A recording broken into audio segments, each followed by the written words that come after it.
WSRE presents Food for Thought, in-depth presentations on political, social, and cultural topics. On May 15, 2009, CNN and ABC News commentator Donna Brazile presented an address entitled, "Where Are We Now? Post-Racial Politics in the Age of Obama."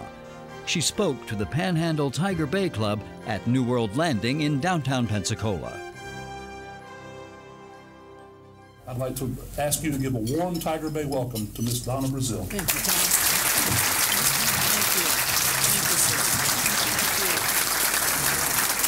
Thank you, Tom. Thank you, Tom. Thank you. Thank you all.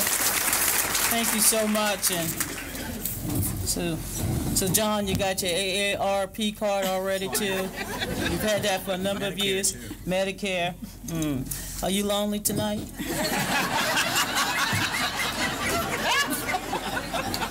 With all those memberships, maybe I can bring my card over. I'm a freaking flyer. I'm in every club. I love the name of this club, though, Tiger Bay. I'm a graduate of LSU, so I know it's not football season yet, but y'all just get ready to say, "Go Tigers." Yes, indeed. God bless you all. And Jean, my mother's name was Jean, and I'm sorry for your loss and your family, and I wish you the best as you continue to grieve and mourn the loss of your wonderful husband, I'm sure. But he's in a better place. He's with my mom, and because I'm here, I'm going to say a prayer afterwards and make sure that she serves him some gumbo tonight. I am about, 2.5 hours from my hometown of New Orleans, and it's so wonderful. I love it when I got here last night, someone whispered to me, "You know, it's hot here." I said, "Really?" I said, "How hot?" Because I feel like a cat on a hot tin roof. Now, if it's hot, I'll stick around. You know, humidity makes some people stupid, but most of them live in Washington, D.C. For those of us down here, we say, you know, this is like having a facial. We go out and we sweat it out and get up the next morning, we pour it right back in. And speaking of pouring, you know, I had my community coffee this morning. You know, you love it when you're home when at the breakfast table there's biscuits and some coffee with chicory. The reason why I'm not eating lunch is I had too much to eat for breakfast. Give me 2 hours, I'll be right back at it. It's beautiful to be here. It's a wonderful day, and I was coming back in, and this young lady here told me, you know, rightfully so, she said, "Go ahead, you go take a walk all the way down." Her daughter, where's Madam Secretary? There you go, there you go. Told me to take a walk. Now I said, all right. I took a little walk, 30 minutes, right? Got myself going. And I walked all around, looked at all of the boats, and I saw a man fishing. He said, "I haven't caught nothing all morning." I said, "How long you been out here, boo?" He said, 5 hours. I said, "It's your bait."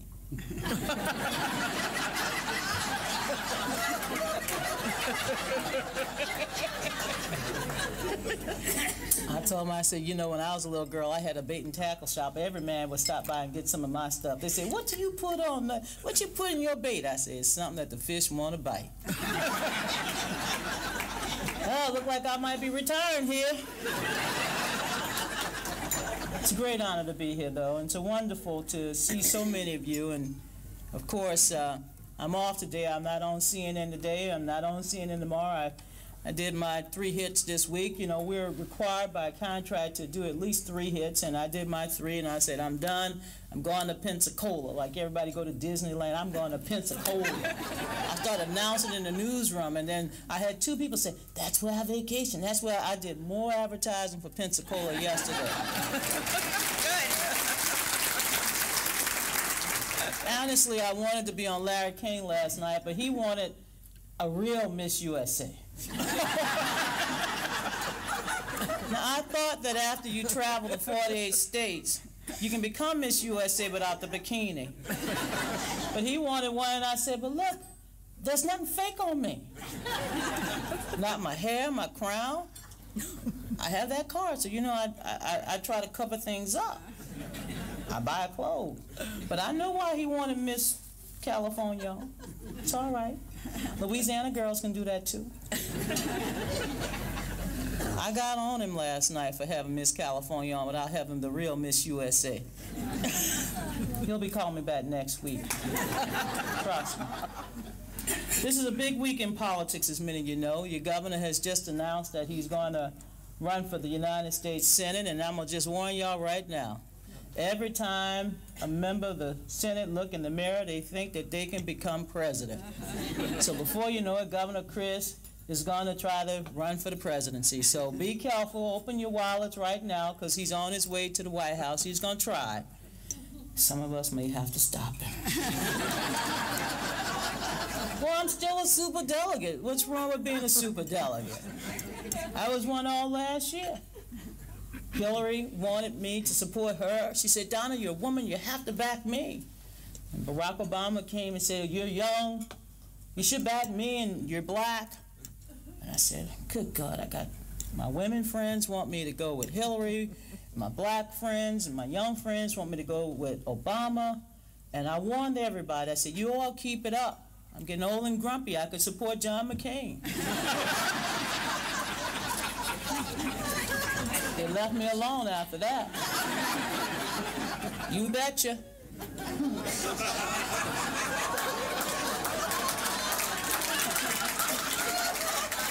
There's nothing wrong with Sarah Palin running again in 2012, especially if she has a message. I suggest that over the next 2 years she start coming and visit all of us and bring Alaskan king crabs, wild Alaskan sockeye salmon. You know, the way to get to a man's heart, they say, is to feed him. Well, the way to get to a woman's heart is to have a recipe. But nowadays, I like talking about Dick Cheney. He's still around. I thought he had disappeared and went back to his undisclosed location. Come to find out, he's still right there at the Capitol. He never left. He said that he had a permanent office and he would not leave. President Bush is back home in Texas, you know, clearing the brush, making sure that he takes care of his wonderful body and good soul. And Dick Cheney can't seem to get enough of us. Still out there, talking each and every day. I plan to visit him soon and help him refurbish his undisclosed location. I know that he misses being in the White House and running things every day.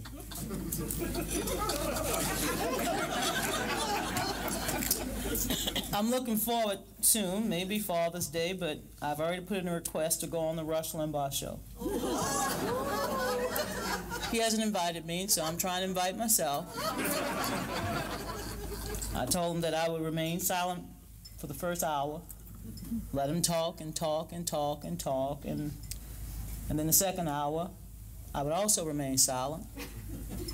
And one of my friends who is a producer said, well, what will you do in the third hour?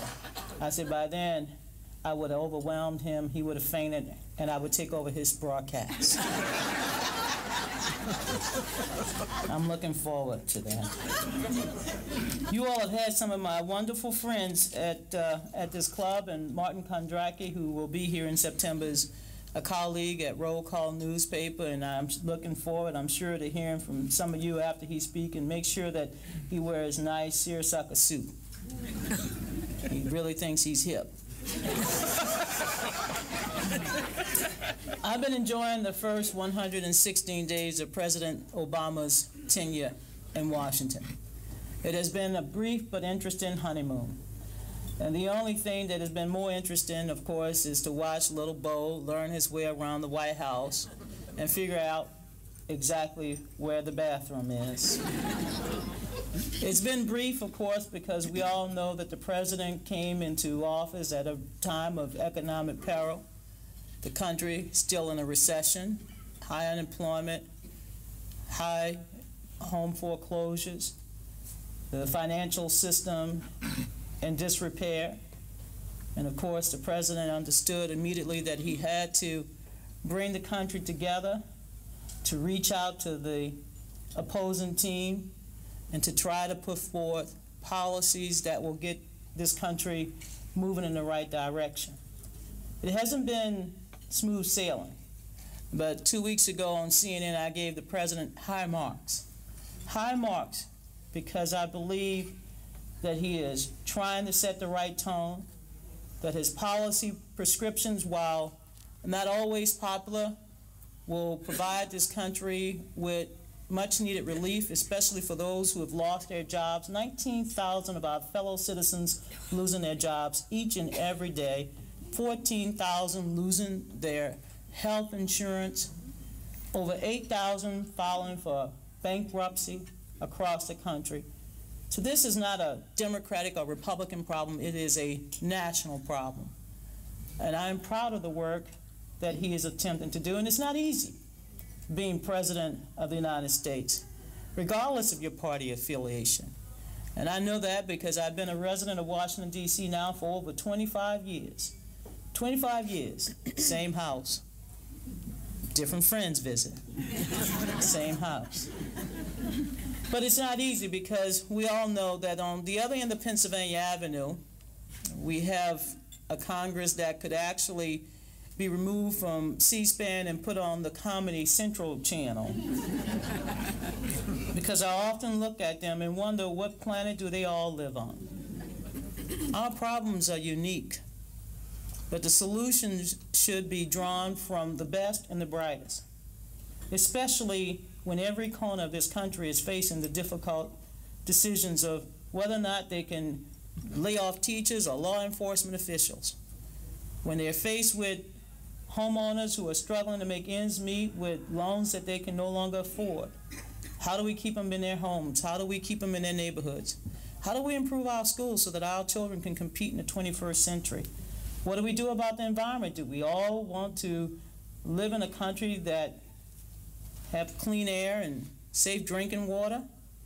And so Congress often is basically on their own trying to figure out if we can make deals or get along. And I always tell my friends that we're on the same team, we just wear different jerseys. I'm a Democrat, some of you are Republican, but the truth is that neither party represents the majority of Americans anymore. The majority of our citizens are independent. They don't belong to the Democratic Party or the Republican Party. And they don't consider themselves liberal or conservative. They don't wear red or blue jerseys to bed at night. And they don't wake up wanting to strangle the opposition. They wake up worried about their children, worried about whether or not they will be able to pay the bills at the end of the week, worried about their neighbors and their family. And I tell you, I think we're at the moment in our history, our nation's history, where it's time that we start thinking of ourselves as one people in one country and stop dividing ourselves.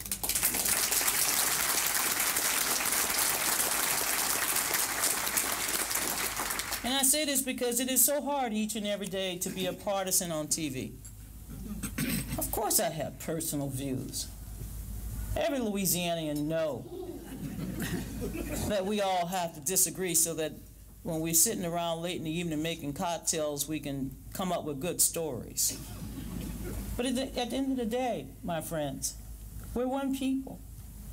About 3.5 years ago, my family, and perhaps many of your family members, found themselves faced with one of the worst hurricanes to hit our shores.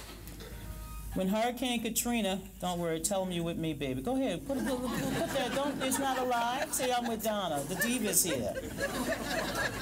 Say, I just took a picture with her, I hugged her. Yes, indeed. Said, honey, I'll be home by 6:30 tonight. Be a little late tonight. I'm with the diva. I got the card, remember. But the storm hit. The storm hit at an awful period, the end of the month. Some of you might not know this, but at the end of the month, it's very hard for poor people to get away or to move because they have spent all of their money, especially those who are on fixed income. And so some of our friends and family members were able, they could afford to leave. Some could not afford to leave. Some, like my daddy, could afford to leave, but would never leave. My father, who was born and raised in New Orleans, had only left his hometown once in the 75 years he had been on this earth, when he went to serve his country in Korea and spent 2.5 years away from home. And we all tried to convince him, you gotta go, this is the big one. You know, we always said, this is the big one, but this is the big one. The Archbishop has canceled church. This is big. And I'm sitting up in Washington, please, please, let's not fight over this one. We cannot fight over it. He said, I'm too old to run from God. And that was his personal view, and we could not move my father. Nor could we move my sister, who was in an assisted living facility right downtown. She had been there for many years after surgery with brain cancer, and although she survived, she will always be 16, not 49, never 50. That's her chronological age, but that's not her mental age. But I was able to talk to her and say, Sheila, don't worry, somebody will come and get you. Somebody will come and get you. I had 2 sisters, one a nurse at a hospital and one a nurse that basically do home visits with seniors. The nurse that was at the hospital at East Jefferson had to stay. Her 3 children made it out alive. Compliments of a neighbor who loaned my niece's fiance the car. They wouldn't leave, and they drowned. And my other sister, because my dad would not go, her and her family stayed with my dad.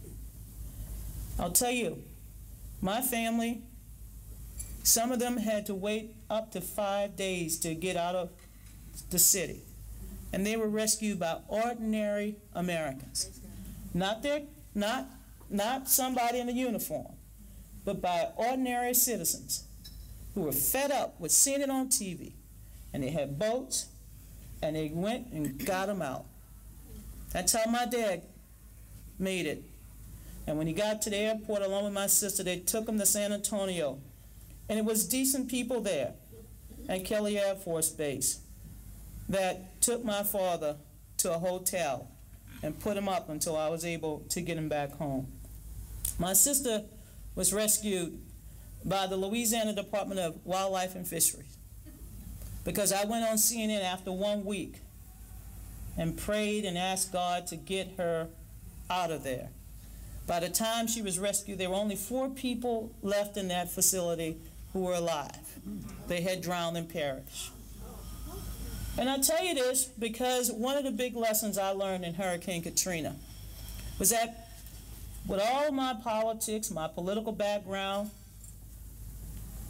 with all of the knowledge, the contacts, at the end of the day, I had to rely on prayers and strangers to help my family. So when my governor, then Governor Kathleen Babineau Blanco, called me and she said, Donna, I need your help. I said, what do you need? I'm worried about my family. She said, I need you to go and talk to President Bush. I said, are you crazy? What is up with you? I didn't vote for him. I'm on the other team, remember? No. She reminded me that I was on the same team and that my hometown needed me. And I went to see the president. And you can imagine how uncomfortable we both felt. I said, you know I didn't vote for you. You know I didn't think you won Florida either. I don't support your tax cuts in Iraq. And so he said, why are you here? I said, oh, that's right. I said, you know, we have a low problem, and we need you. I said, Mr. President, you went down to Louisiana and you told the people that you would help rebuild, you will help make us stronger. And I'm here to reach out and say, we need you. And can we work together? I tell you this story because 3 years later, 3.5 years later, I went to the White House on January 8th, 2009. I requested a meeting with the president before he left the White House. And I said, Mr. President, and at this point, we do our little kissing. I taught him how to dance, by the way. He'll tell you that he was dancing before he met me, but I told him sway it and back it up, sway it and back it up, and then sway it and back it up. And you know, because you notice when y'all start seeing him in the end, he was dancing. I gave him some moves. I said, you've been holding that right foot down. Move that left one. I said, that's how you do the backslide, Mr. President. I went to the White House Christmas party. You know, they had shrimp there. I stayed the whole time. But I went and sat down with the president because I felt like I sat with George W. Bush and his administration for over 3 years. 3 years, and I wanted him to know that 85 of 128 of our public schools are reopened. 3.5 years, and our levees are 75% restored. 3.5 years, and our hospitals and our public libraries are now being rebuilt, and our roads and bridges, and yes, I attend that we all love and cherish. 3.5 years, and 121,000 of our fellow citizens on the Gulf Coast have been able to get, on average, $64,000 to rebuild their homes. And so I'll tell you this story because at the end of the day, if we keep playing the partisan game, we'll lose our country. And we'll lose our place in the world. We won't lose it to Al-Qaeda and the Taliban. We'll lose it to the Japanese and the Chinese and the Russians and everybody else because they're going to pass us by. We're sitting here playing left versus right, red versus blue, and forgetting that we're on the same team. Right.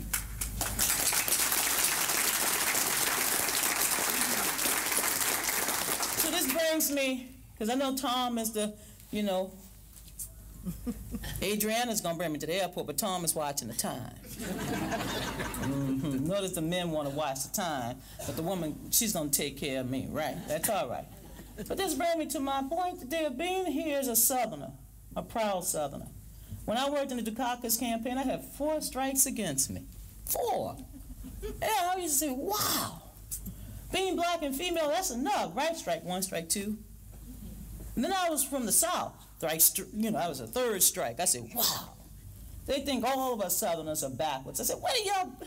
Had it not been for the South, this country would still be in the Stone Ages.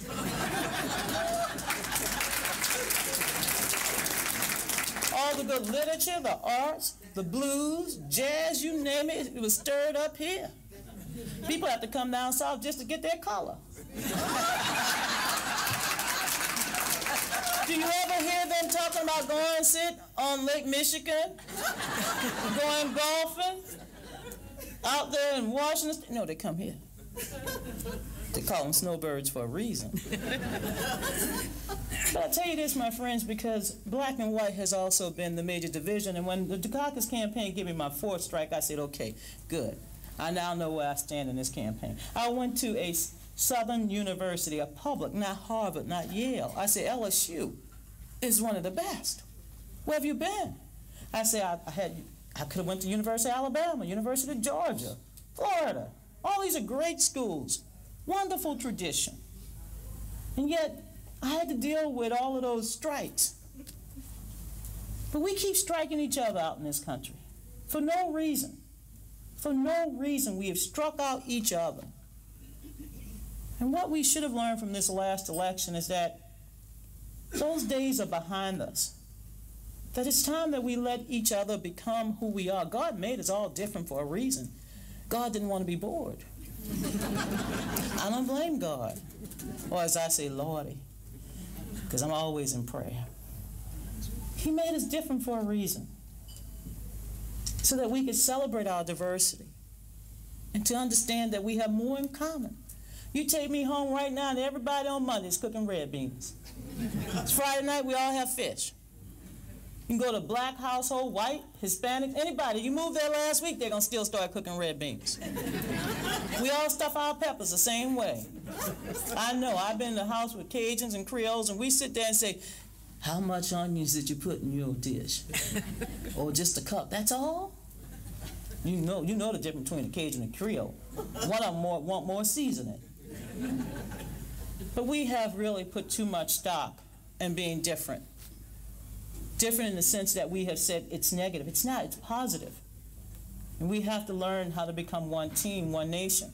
So as often when you're on TV during the day or even on night, on weekends, it's frustrating because I have to oppose somebody. I don't oppose. I agree with Dick Cheney. I want everything to come out. I'm with him. If we all need to know what happened. We need to know. As a country, yes, I want to protect our troops. I want to protect our troops. They're doing a fine job, and when they come home, I want to honor them and honor their service, as I do each and every day of my life.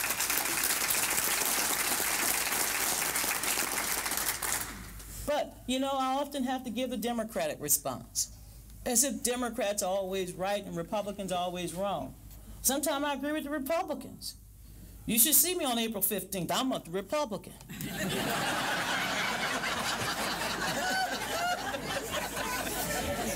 John, for what it's worth, my paper husband, Sam, is greedy. He see a single woman with no children, he say, hand it over. My paper husband, Sam, I give you something every quarter. Can you just lay low on the 15th? No. Try to come home. Want all my money. That's when I'm a Republican on tax day. Then the next day I say, well, you're right. I got to make sure the roads are repaired and the schools are functioning. So I understand my troops are being taken care of and they have the armor. But, my friends, the truth is that my simple message is that we are one people, one country. And we've come so far. We've done so much together as one country. I saw this beautiful country shine at one of its worst hours, when my family was scattered in 14 cities in 8 states across the South. Everywhere. Roswell, Georgia, Columbia, South Carolina, Orlando. People took care of them, took them in, fed them, gave them new clothes, put them to work, found housing. Say, hang in there. We're all one people. We didn't look at someone and say, well, you're from the other part of town, or you're from the Ninth Ward, or you're from downtown, you're from... Katrina didn't care where you live. She destroyed everybody. She said, I don't care. I'm taking you all. With a nasty, nasty flood. And so I saw something about my country. I saw how beautiful we are. And I'll have to tell you this. My 92-year-old great-uncle, a World War II veteran, has something very special about members of my family, especially all the male members. They have all served in the military. Korea, Vietnam. I never had to study any of those wars in school. We heard the stories, 18 months on a hill in Korea, MacArthur. I said, okay, I heard that. Can I go and study now? Well, let me tell you some more. No. World War II. And he was in Roswell, Georgia. A day before he was scheduled to leave on Delta Airlines, he had a heart attack. He didn't make it, but the people of Roswell once again came to his rescue. And they made sure that he was sent to a good funeral home and put in a casket. And Delta honored the frequent flyer miles that I was using to get my family home and put him on the bottom of the plane and got him back to Louisiana. And I said, oh my God, most of my family had relocated to Baton Rouge. And I said, now where are we going to bury him? The cemeteries are all full, or they're all damaged, all destroyed. And then I remembered when we were kids, we would go up to, we call it the country, East Feliciana Parish, up in north. That's where Mississippi and Louisiana touch each other, and that's the only time we like to touch Mississippi. Long story. Those of us from Louisiana know we don't touch them too much. Every time they say that we ring 49, we say, well, we're not 50. Mississippi's 50. But I went to our ancestral homeland in East Feliciana Parish, and the people there, Charlie Welch, his family back in 1832 had purchased that morning on Melpomene Street, the Port of Orleans, had purchased 3 slaves. He came to purchase 1, but he purchased 3 because my great-great-grandfather would not let his 2 sisters go. And so our family motto is that we stick together. And Colonel Welch's family throughout the years had extended parts of the land to my family. And when we were young, we would go and visit and cut the grass. And by the way, I had to teach Ted Kennedy how to use the sickle. I said, y'all don't know anything up here. I can still, get that sugar cane. Yes, indeed. Chop it down. Snake, take the head off. Keep on, take that sugar can, you know. Oh, those are the days. Now, you take me to a sugar cane field, and I'll look at you and say, I'll buy it in a can. I ain't cutting nothing. His descendants knew the story, and they kept the bond with my family. And my great uncle is now buried back in East Feliciana Parish. And so everywhere I went across the country, throughout the whole 3.5 years, I saw this country coming together, people wanting to embrace each other, wanting to find a way to tell each other that we're okay, that we're on the same team. Our politics will be like that one day. We cannot just continue to put people in their boxes and say, you're in the liberal box, you're in the conservative box, stay in your box, don't come out, as if something is wrong with our boxes. We have to come out of our boxes. We got to mix, we have to mingle, we have to talk. We have to begin to understand that we are indeed one people, one country. If for no other reason we do it, we should become examples for our children. We should become examples for those that we wish to inspire to do the Lord's work and to continue to make this country the best on the planet. And we owe it to them, and we owe it to ourselves to tell our stories, to celebrate, and to become one people. This is, for me, one of the best periods of my life. And by the way, there's a bridal shower going on. I tried to qualify for that too. And groom seemed intent on marrying the original woman. I'd say, well, if something happened between now and when I leave at 5 o'clock, I'm available. I may not have a white dress on me, but I'm sure there's a goodwill here, or some Salvation Army that will put me together. But that's why they're so excited back there. But I never thought I would see this day. I never thought, as a little girl growing up in the segregated Deep South, that this day would arrive, and yet it has arrived. And I'll tell you this in closing. Dr. King was brilliant. The night before his assassination, he was at the mountaintop. He went to the mountaintop. And this wasn't a metaphor. This was a vision. And he said, I see the promised land. He told the people gathered in that church that he may not get there, but we as a people, and he was referring to the American people, would get there. We're now at that mountaintop, and we must begin to travel to this promised land together as one people. If I can travel with George Bush for 3.5 years,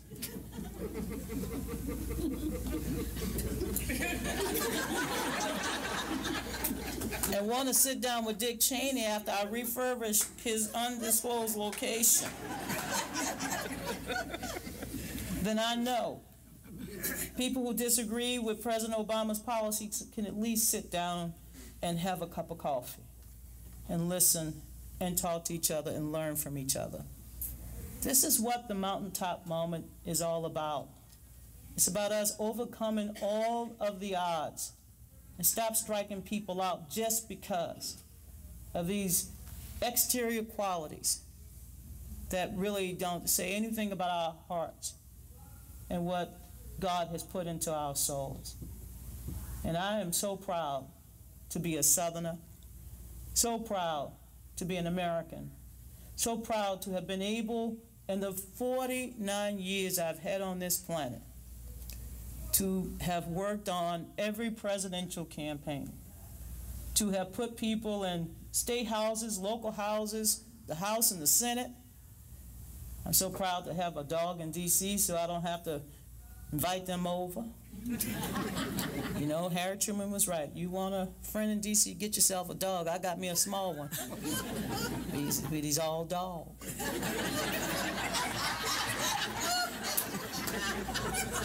You look at my suitcase now, Chippity Gumdrop got some treats in there. Mommy, when she see her boy tomorrow, she said, baby. And he knows he's a baby. He gives me 5 just like that. And Mommy, he been watching Mommy house, huh? Yeah, booty one drop. John, you wish a woman talked to you like that, huh? got your card. I don't know why he mentioned you got his card. You know, ever since you did that, you shook me up. I can't barely read my speech. I got so excited. Not like a man with his own card, girls.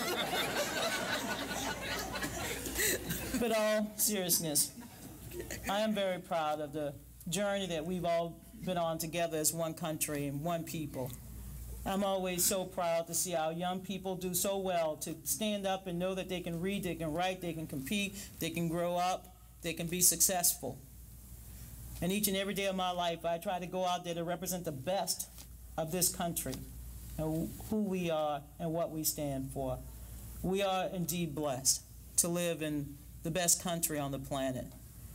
And it's time that we not only believe that and understand that, but we celebrate that and we pass it on to our children.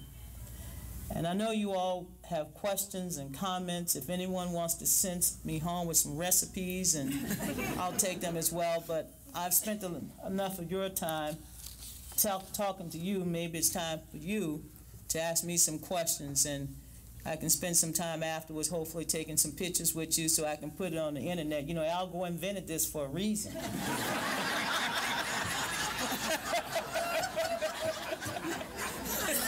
Now he's inspired the young people to text, to YouTube it, to Facebook it, and Twitter it. Gore didn't know he had all of that in him. You know, I guess when he was growing a beard and expanding things, all of this came out too. But I'm so proud to be here and so proud to be in Florida. And I want to just say one last thing. This is like, I counted last night, my 38th visit to Florida since the 2000 election. And I come often because you all are good people. You taught me a very important lesson in life. You taught me to count every vote.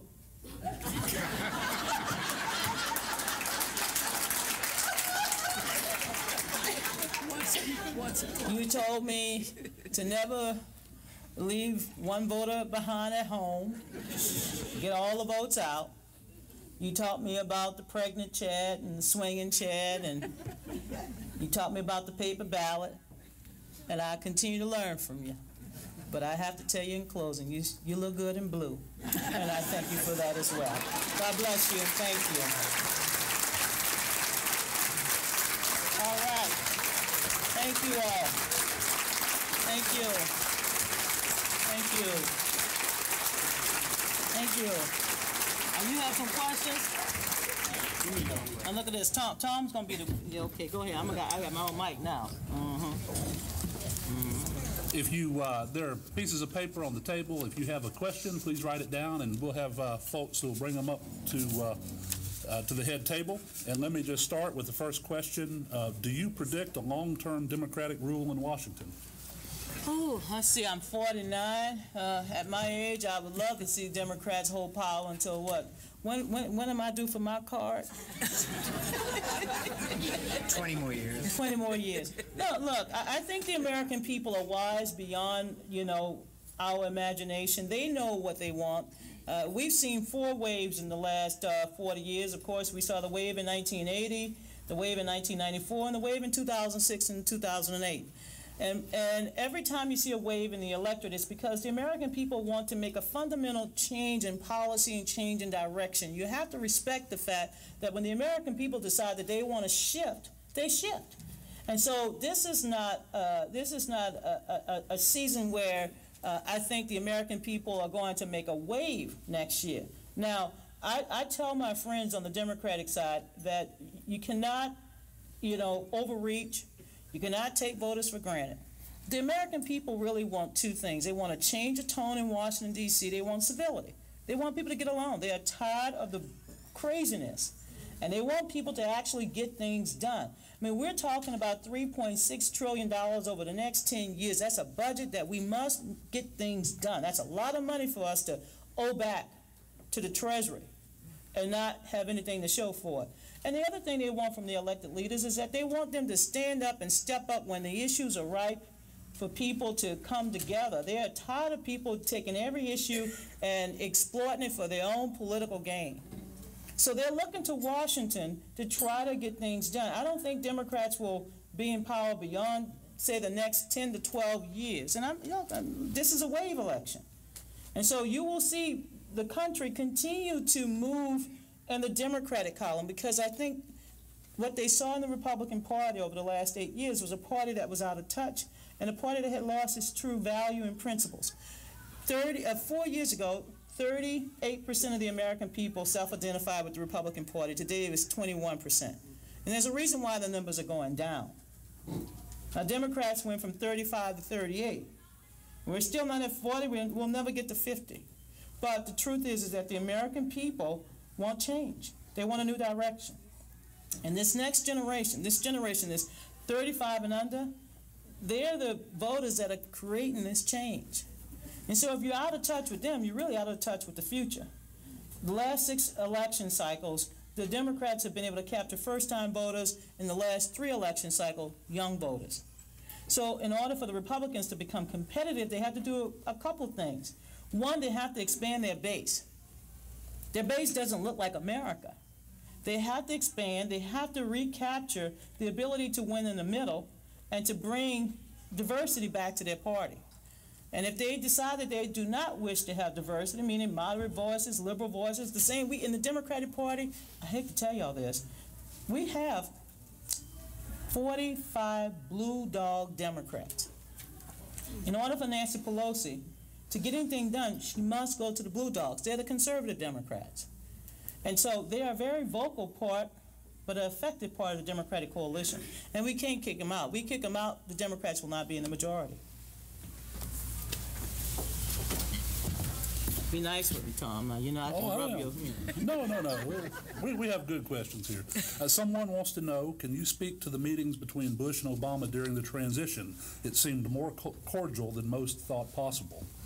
It really, when I sat down with the president, and he's a very fun guy, you know, you stop disliking somebody when you get to know him, but most of the time that we dislike people is because you don't know them. And I found him to be very, very funny in person. Funny in a good way. He was always trying to figure out what you know, how to make you laugh and how to make you feel comfortable, knowing that at first I was like, why am I here? He would talk about his daughters, because, you know, the president has 2 girls, Obama has 2 girls, and he said that all of a sudden he said he would change, and he would get so funny and so down to earth. And so here I'm listening to George Bush tell me that Barack Obama has no soul until you talk about his girls, and then he has soul. And I'm like, oh, Lord, this is a different conversation I've ever expected to have with the president. But I also became very close friends with Condoleezza Rice as a result of President Bush, who said, you know, Condoleezza Rice is from Alabama, you're from Louisiana, I bet you guys have something in common. I said, no, we don't cook the same. And people in Alabama, boy, they have a hard time frying chicken, I don't know. And so Condoleezza Rice heard I said that to the president, so she challenged me to a fried chicken contest. And, you know, you got all of the Secret Service and all of the agents and everybody there, so, you know, it's very protective. And I said, uh-oh, what's that? It smells like Crisco. Oh, Lord, King, she fried chicken, y'all. It was good. It was so good that all of us walked out with our little napkins filled up. I said, we got to go back and tell that, you know, not only is she Republican, but she can fry some chicken. We're going to let her secret out.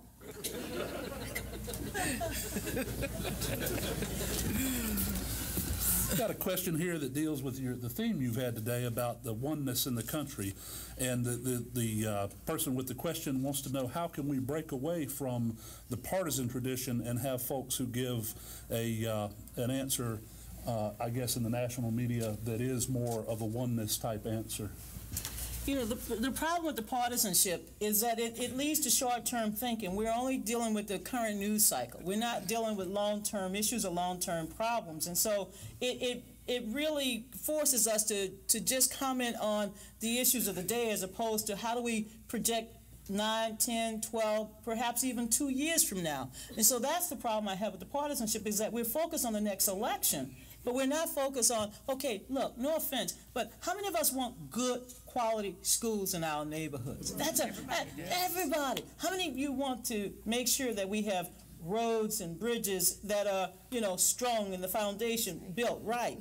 I mean, some of these issues do not lend to a liberal or a conservative solution. They lend to having common sense and people who are honest.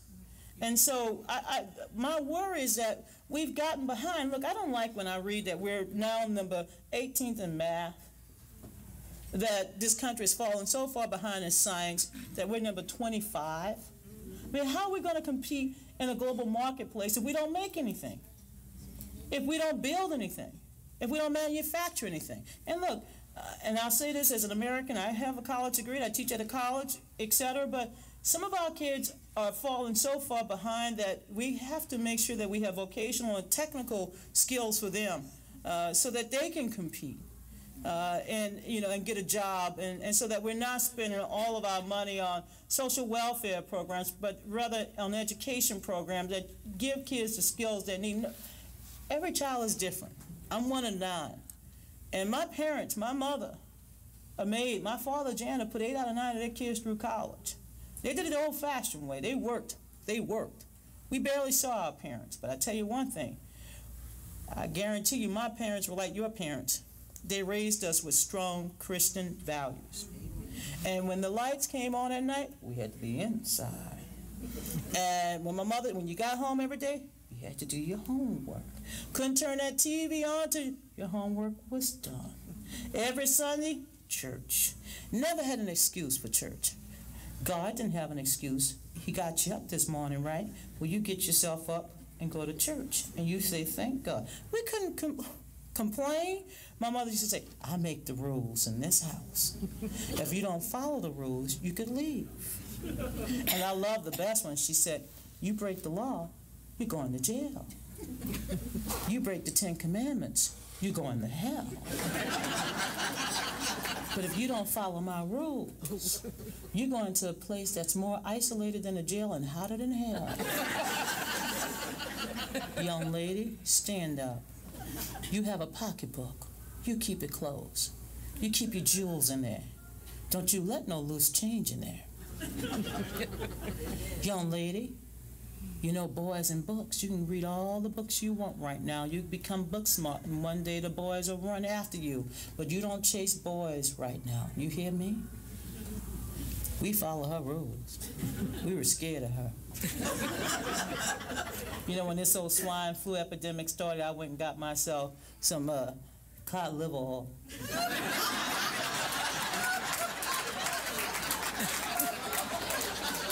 I said, it's still nasty.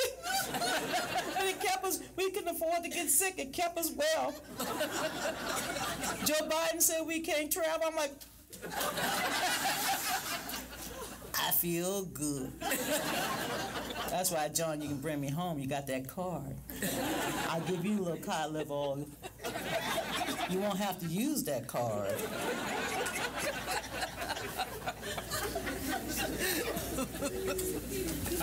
I think we've got time for one more question. Oh, look at John.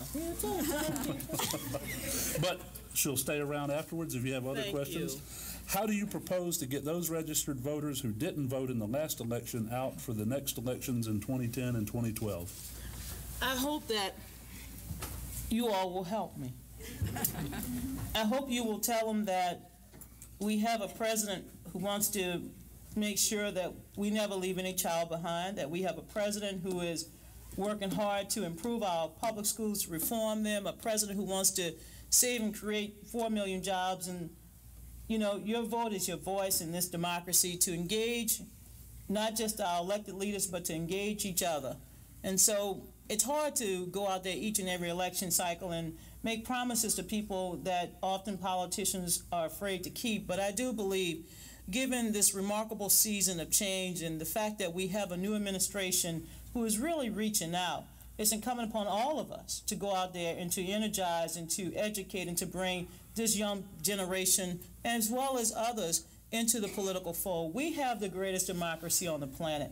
That's why so many countries want to emulate us, not all of the bad things, but they want to emulate our style of democracy, where we can openly criticize each other, have differences of policy, but at the end of the day, we have our election and there's a transition to office.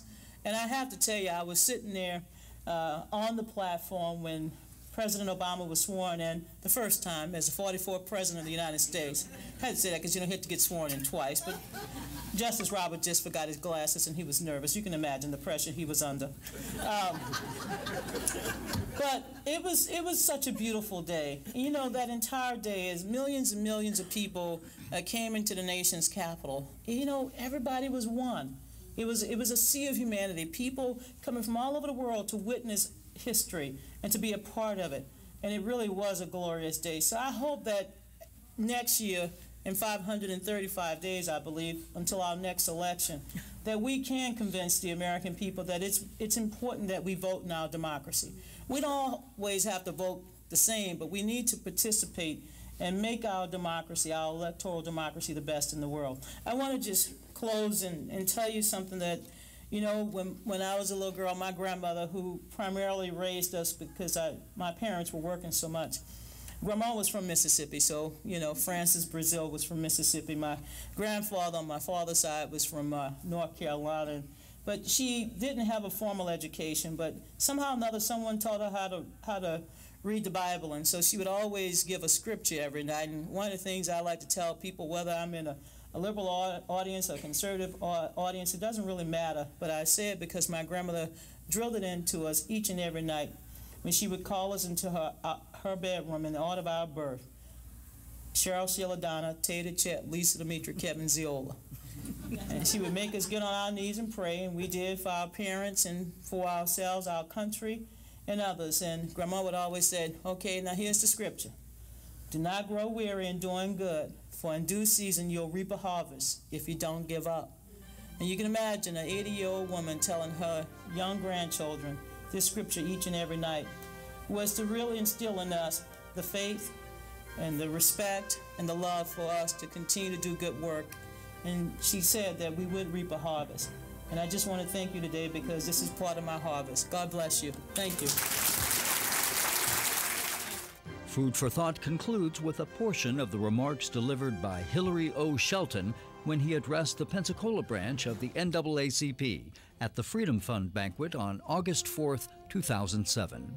If you need something to motivate you, I want to tell you what motivates me.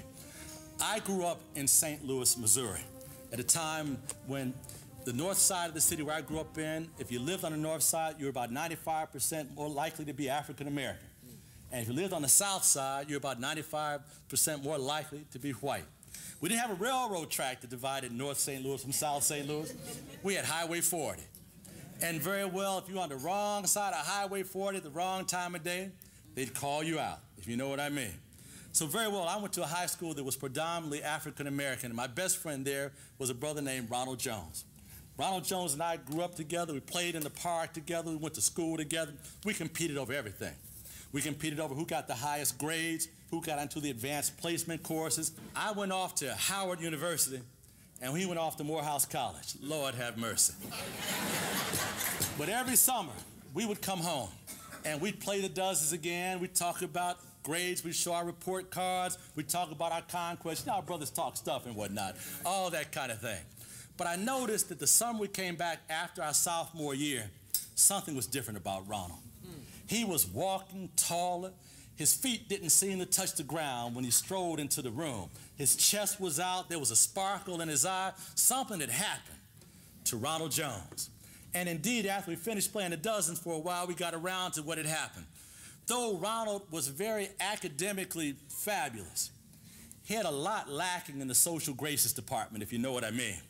But very well, he finally realized that right across the street from Morehouse College was Spelman College. And for those of you who don't know, Morehouse is the predominantly African-American male school, and Spelman is the predominantly African-American female school. But even as that thing went, he walked across the street, and this fine sister caught his eye. Only by the charity deep in the heart of my sister did she fall for him as well. Nonetheless, she did.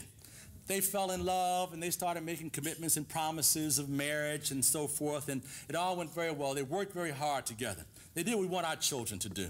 They fell in love, and they graduated, and a few years later, they got married. A few years after that, they bought their house. A couple years later, they had their first child. It was a boy.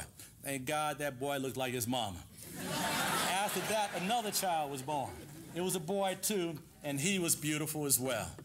Unfortunately, as his wife was giving birth to his second son, she suffered some complications. She began to hemorrhage. They couldn't stop the bleeding, and she passed away. Needless to say, Ronald was heartbroken. Indeed, he needed his wife there with him, but every time he looked at those boys, he saw her, and he fell in love with them. He took that as a challenge very well to know that he was a single parent, but that wasn't an excuse to do less. It was a challenge to do more. He put money away in savings accounts, saying to them that very well, I'll put the money in the account, you do the work, I'll pay the tuition, but you got to get the grade. Indeed, he made sure they went to Cub Scout and Boy Scout meetings on Saturday morning, and every Sunday morning they sat in the same pew in the balcony of the Antioch Baptist Church. As that went on, he made sure he took care of them. He made sure that they got off to school in the morning. He was there in the evening to meet them. He wasn't able to get to the office early to try to impress his boss. He couldn't stay late because he wanted to be there with them. He understood what we understand. He understood that our children get in trouble between 3 o'clock in the afternoon and 6 o'clock in the evening. Between the time they get out of school and the time we get home from work, he wanted to make sure his kids were taken care of, and he did just that. But because he wasn't able to impress his boss, he didn't get those promotions or those raises. So they continued to live in what we might call a marginal community. You know the kind of neighborhood I'm talking about. Good, hard-working folks. All kind of elements have a tendency to work their way in and whatnot, but they're good, hard-working, church-going people. So indeed, they lived in that neighborhood, and as his sons grew, he made sure he got to know who their friends were. As his oldest son was now 11, his baby was 8. He had just finished going over the homework of his 11-year-old, and he sent his 11-year-old to the corner market, as he's so often done, to get a gallon of milk and a loaf of bread. He sat down with his 8-year-old to go over his homework, to check his pulse as well, to see how he was doing, who his friends were, and just made sure he did well in his studies. But indeed, he was shocked as he was called to his son's side. You see, as his son walked around the corner and stepped up on the curb, 2 rival gangs had gotten into a struggle over who was to control the turf to sell their drugs. Cussing match turned into a shoving match that turned into a fist fight, and the fist fight turned into guns being drawn, and shots were fired. As his 11-year-old stepped up on the curb, a bullet struck him in the chest, and he fell into the gutter. His father was summoned to his side. In great desperation, he scooped his son into his arms and sat on the curb, rocking him and desperately pressing on the wound, trying to stop him from bleeding, trying to save his life.